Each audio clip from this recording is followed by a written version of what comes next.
Bismillahirrahmanirrahim. Assalamualaikum warahmatullahi wabarakatuh. Kembali pada channel YouTube SMP Negeri 3 Krian dengan program Dawuh Guru. Kegiatan ini adalah kegiatan yang sangat inspiratif karena memang di dalamnya berisi konten-konten yang positif, yang itu bisa menjadi rujukan kita bagaimana kemudian sebagai seorang murid, bagaimana menjadi seorang santri yang kemudian ngestoaken kepada gurunya atas nasihat, saran, dan kemudian bimbingan yang diberikan. Insya Allah tayangan ini, program ini sangat bermanfaat bagi kita semuanya, terkhusus bagi anak-anakku semuanya di SMP Negeri 3 Krian. Anakku semuanya, bagaimana kabarnya di kesempatan saat ini? Mudah-mudahan semuanya dalam keadaan sehat, berlimpah rezeki, dikaruniakan kesehatan, keselamatan, dan mudah-mudahan dalam penjagaan Allah Subhanahu wa Ta'ala dimanapun berada. Sekaligus juga orang tua kita, salam untuk para orang tua, mudah-mudahan sehat, panjang umur, dan diberkahi atas segala aktivitas yang dilakukan. Ibu, bapak, serta anak-anakku semuanya yang kami banggakan. Berbicara tentang bulan suci Ramadan, maka tidak terlepas dengan amal ibadah yang kemudian dilakukan. Dengan puasanya, dengan qiyamul lailnya, dengan keseruan-keseruannya yang kemudian ada di dalamnya. Oleh karena itu, SMP Negeri 3 Krian berkomitmen memberikan layanan pendidikan yang inklusif, layanan pendidikan yang kemudian berkarakter, tidak hanya secara offline, tatap muka, tapi melalui daring, dunia maya juga masif kita lakukan dengan harapan kita mampu mewarnai apa yang kemudian menjadi dunia maya dari sosial media, itu kemudian terwarnai dengan kegiatan-kegiatan yang positif. Bapak Ibu semuanya dan anak-anakku semuanya yang kami banggakan, ada satu kisah pada Nabi SAW ketika beliau masih hidup. Beliau mengatakan kepada para sahabat, "Man shoma Ramadan imanan wahtisaban ghufira lahu ma taqaddama min dzambi."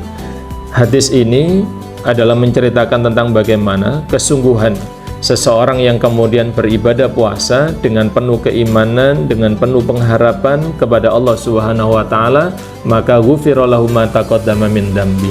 Allah akan ampuni dosa-dosanya, Allah akan bersihkan, dan Allah datangkan orang tersebut di hadapan Allah dalam keadaan suci.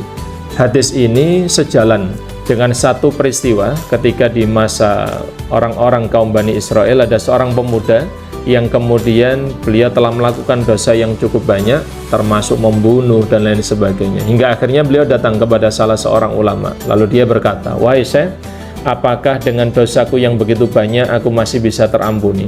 Maka kata ulama tersebut dikatakan, "Wahai pemuda, sesungguhnya dosamu sudah terlanjur banyak.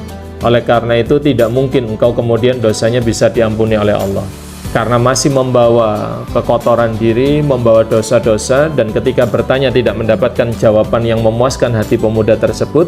Singkat cerita, ulama tersebut kemudian dibunuh. Hingga akhirnya genap 100 nyawa kemudian dihilangkan oleh si pemuda itu. Lalu dia berjalan gontai, menyusuri gurun pasir yang tandus, sampai akhirnya bertemu dengan ulama yang kedua. Lalu dia bertanya, "Wahai Syekh, sesungguhnya aku telah membunuh 100 nyawa.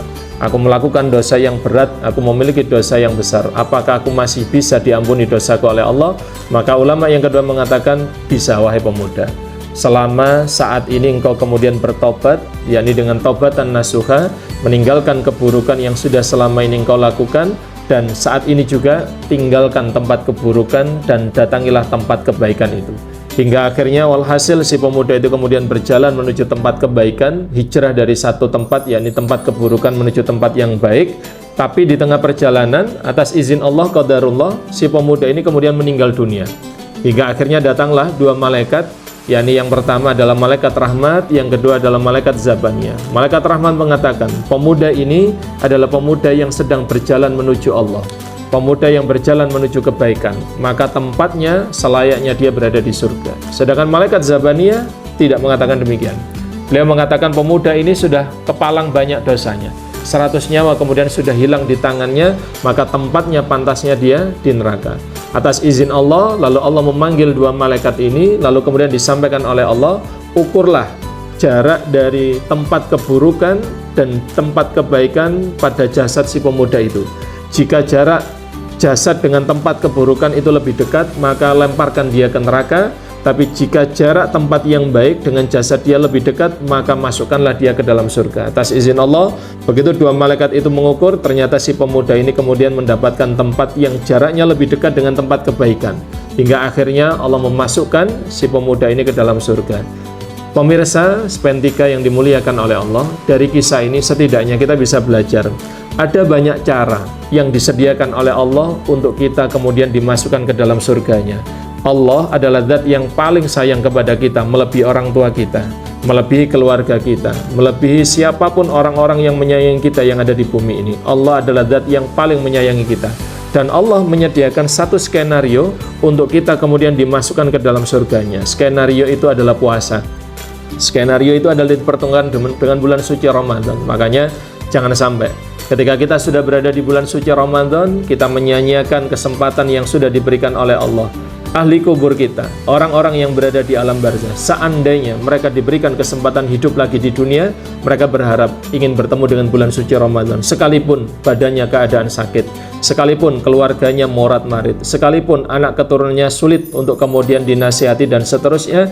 Yang terpenting mereka bertemu dengan bulan suci Ramadan.